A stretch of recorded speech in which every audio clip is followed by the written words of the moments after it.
তো জীবন অনেক মূল্যবান। ব্যবসা এটা না করলে অন্য কিছু করব, বিদেশ চলে যাব, বিদেশে গিয়ে ব্যবসা বাণিজ্য করব, কিন্তু জীবন একটাই। আমার এই জীবন আমি এই সিন্ডিকেটের কাছে শেষ করতে আমি রাজি না।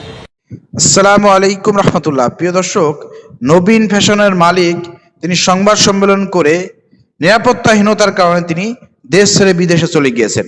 এটা বাংলাদেশের জন্য, বর্তমান বিএনপি সরকারের জন্য এবং স্বরাষ্ট্রমন্ত্রী সালাউদ্দিন আহমদের জন্য কিন্তু একটা লজ্জাজনক বিষয় যে বিএনপি ক্ষমতায় থাকতে একজন ব্যবসায়ী নিরাপত্তাহীনতায় ভুগে তিনি দেশের উপরে আইন শৃঙ্খলার উপরে তিনি কোনো নির্ভর করতে পারতেছেন না, তার বিশ্বাস নাই, তিনি এখন বিদেশে চলে গেলেন।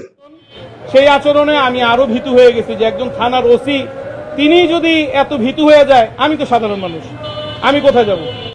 এটা বাংলাদেশের মানুষের জন্য কি লজ্জাজনক না? বিএনপি সরকারের জন্য লজ্জাজনক না যে তারা নিরাপত্তা দিতে পারলো না একজন ব্যবসায়ীকে? প্রিয় দর্শক, এ বিষয়ে বাংলাদেশ জামাত ইসলামের একজন এমপি ডক্টর শফিকুল ইসলাম মাসুদ ভাই কঠিন প্রতিবাদ জানিয়েছেন।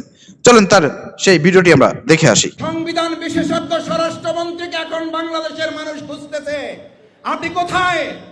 নবীনকে নিরাপত্তা দিতে পারেন না, আপনি সংবিধানকে আবেগের কথা বলে ওটাকে রক্ষা করার জন্য লেগে পড়ে উঠেছেন।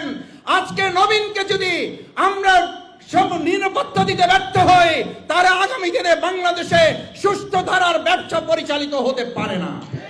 প্রিয় দর্শক, আপনারা শুনলেন বাংলাদেশ জামাত ইসলামী ঢাকা মহানগর দক্ষিণের সম্মানিত secretary doctor Shafiqul Islam Masud, MP Patuakhali ৩ নম্বর আসন। প্রিয় দর্শক, তিনি যে প্রতিবাদটা করেছেন খুবই চমৎকার প্রতিবাদ করেছেন। আমাদের যে এই যে নিরাপত্তা এবং এই যে উপদেষ্টা যিনি রয়েছেন, প্রিয় দর্শক, স্বরাষ্ট্রমন্ত্রী রয়েছেন সালাউদ্দিন আহমেদ স্যার, তিনি যে এই যে কথায় কথায় সংবিধান সংবিধান সংবিধান করেন, আজকে কোন সংবিধানের ভিত্তিতে আজকে ওই ব্যবসায়ী সিন্ডিকেটটা নবীন ফ্যাশনের মালিককে এই দেশ ত্যাগ করতে বাধ্য করলো? কেন তার মগবাজারের এই ব্যবসা প্রতিষ্ঠান বন্ধ করে দিল?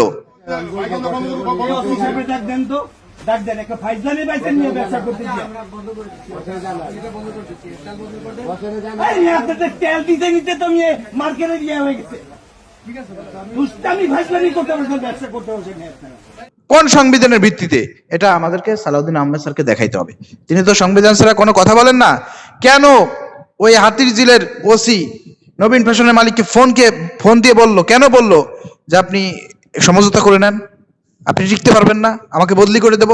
কোন সংবিধানের ভিত্তিতে তিনি এই কথা বলেছেন?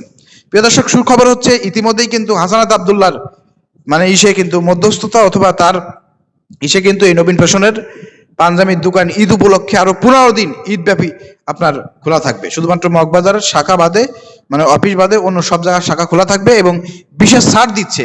এটা সম্পূর্ণ নিয়ন্ত্রণ করবে আপনার হাসানাত আব্দুল্লাহ তত্ত্বাবধানে সবকিছু হবে।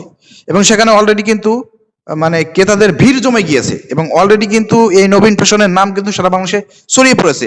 অলরেডি কিন্তু তারেক রহমানও কিন্তু অ্যাকশন নেওয়া শুরু করেছে, সেই ওসিকে শোকজ করেছে এবং যেসব ব্যবসায়ী সিন্ডিকেট আছে তাদেরও কিন্তু অবস্থা খারাপ হবে এবং এটা করা দরকার। যেহেতু তারেক রহমানের নাম এসেছে, তারেক রহমানের বন্ধু পরিচয়ে যারা এই হুমকি দুমকি দিয়ে ব্যবসা প্রতিষ্ঠান বন্ধ করেছে, বলতে চাই এরা যদি ছাড় পেয়ে যায়, আগামীতে কিন্তু তারেক রহমানের নাম ব্যবহার করে কিন্তু অনেকে অপব্যবহার করবে।